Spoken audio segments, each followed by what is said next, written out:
Assalamu alaikum mai sauraro, kafin mu kai ka cikakken abin da muka kawo maka da shi a cikin wannan tasha tamu mai sauraro, dan Allah dan annabi muna buƙatar dangwala subscribe ɗinka da kuma taɓa alamar ƙararrawa domin samun bidiyos ɗinmu da zarar mun ɗaura, domin ku tallafa mana ta abin da muke nema a gare ku mai sauraro. Kamar yadda ka sani, idan muka dawo kan fannin abin da ya kawo mu kacokan kan wannan tasha tamu mai albarka, shine wannan shahararren fim mai suna Izzatu. To mai sauraro, kamar yadda ka sani dai, wannan Izzatu a yau satin nan za a saki na 101 kenan mai sauraro. To amma sai dai wani abu ɗaya kafin mu kai ga abin da muka kawo ma, shine shi fa wannan shahararren producer na wannan fim ɗin da kuka fi sani da Lawan Ahmad, wanda shine yake ɗaukar nauyin wannan fim kuma fim ɗin nasa ne, ya ɗora a shafinsa na Facebook cewar za su tafi hutu na sati biyu. To mai sauraro, wannan hutu da za su tafi na sati biyu shine yasa kaga kenan yau wannan satin ba za su ɗaura ba, da kuma wani satin na gaba kenan mai sauraro ba za su samu damar ɗaura wannan fim a cikin tasha tasu mai albarka ba, mai suna Bakori TV.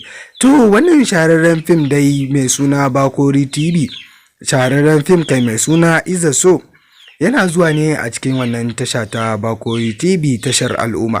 To amma mai sauraro, kafin mu kai ga wani abu da muke so mu cimma mai sauraro, wannan tasha ta Bakori TV ita ce wadda take ɗaura muku shahararren wannan fim. Bayan kuma tana ɗaura wannan fina-finai ne a duk ranar Lahadi da misalin karfe 8 take ɗaura wannan fim. Kuma tana ɗaurawa ne mai sauraro don jin daɗinku da kuma nishaɗinku, domin ku sami abin da kuke nema a cikin wannan shahararren fim.